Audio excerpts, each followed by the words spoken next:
Assalamualaikum warahmatullahi wabarakatuh.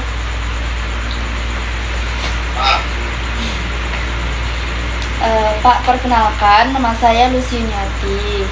Untuk mewawancarai orang yang bekerja di perusahaan. Jadi, izin mewawancarai. Yang pertama itu tentang spesifikasi pekerjaan. Nah, boleh tahu nggak Pak namanya, umur, dan status sekarang? Oke, baik. Terima kasih. Nama saya Tengki Panggalian. Status di perusahaan, salah satu perusahaan di Bogor. Umur 48 tahun. Ya, terus selanjutnya Pak, nama perusahaan dan tempat bekerja sekarang itu namanya apa Pak? Nama perusahaan. PT Darya Dharma Pratama Nama pertama. di Kabupaten Mukomuko. Kalau boleh tahu, jabatan Bapak apa ya Pak? Sama tanggung jawab utamanya di PT tersebut.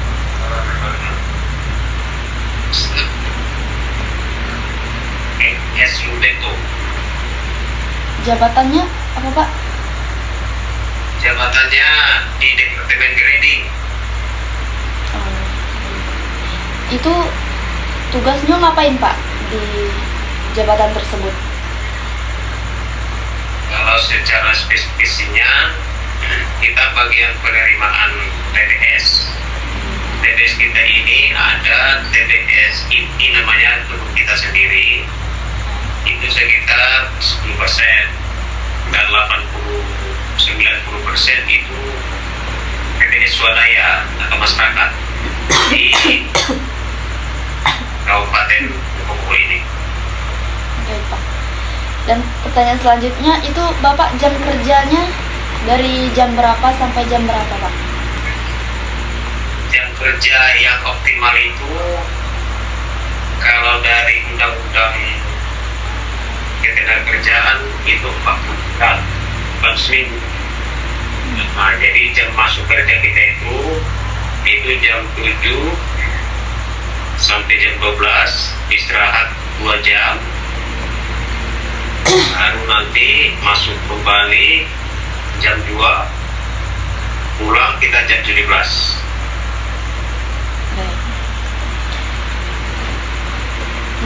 Kalau menurut Bapak pribadi,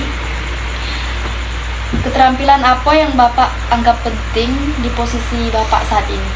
Keterampilan Kita yang mengarah ke pekerjaan kita, artinya keterampilan itu satu inovasi untuk menunjang kelancaran kita dan mengharapkan hasil yang lebih baik. Salah satu keterampilan kita SDM-nya kita tingkatkan, daripada karyawan ini kita tingkatkan. Bagaimana caranya untuk keterampilannya? Yaitu kita proses pembinaan, selalu kita pembinaan. Demikian. Terus di perusahaan Bapak ini ada nggak pelatihan khusus untuk menunjang kerjaan Bapak? Pelatihan? Ya, ada. Jadi kita itu dalam ada triwulan, ada semester, ada harian. Itu mengevaluasi kerja, keterampilan, mengingatkan SOP, yang kemudian untuk kelancaran kita semua itu pada prinsipnya evaluasi lah. Jadi ada kita bentuk itu rapat koordinasi namanya. Terus selanjutnya Pak, gimana sih Bapak mendefinisikan kesuksesan dalam pekerjaan Bapak saat ini? Sukses bekerja itu pada saat ini apabila dikatakan sukses kerja dalam tempat saya itu sesuai dengan target perusahaan. Ya, jadi kesuksesan kita pada saat ini adalah dalam pekerjaan itu sesuai dengan apa yang di target perusahaan sama kita. Kemudian bagaimana mengevaluasi dan pencapaian target. Itu dikatakan sukses untuk pekerjaan kita saat ini. Terus gimana sih Pak perusahaan Bapak itu mengukur kinerja karyawannya? Ayo Dan. Jadi kalau dikatakan mengukur itu sesuai dengan SOP. SOP kita sudah ada, sistem operasional. Jadi itulah tolak ukur kita, SOP yang diberikan perusahaan dan dijalankan karyawan. Sistem operasionalnya. Iya Pak. Terus di perusahaan Bapak sering nggak sih Pak ke seperti evaluasi karyawan atau seberapa sering evaluasi kinerja, mengevaluasi? Evaluasinya itu ada yang sistem kita ada 1 bulan per bulan kita. Jadi setiap bulan itu ada kita evaluasi. Evaluasi ini yang pertama kita evaluasi memberikan semangat terhadap anggota, yang kemudian memberikan SDM, ya sumber daya manusia kita tingkatkan. Ya, jadi evaluasi seperti itu dan mengingatkan kembali apabila lari dari konteks daripada SOP yang kita buat ataupun yang dibuat perusahaan sama kita. Monitoring namanya. Terus apakah PT ini menurut Bapak sudah adil sistemnya? Adil itu begini, adil itu adalah boleh dikatakan sudah termasuk standar daripada suatu perusahaan. Artinya adil itu sudah sesuai dengan kinerja dan keduanya apa yang kita di perusahaan di sekitar kita ini, umum ini sudah dikatakan cukup bagus lah, ya cukup bagus.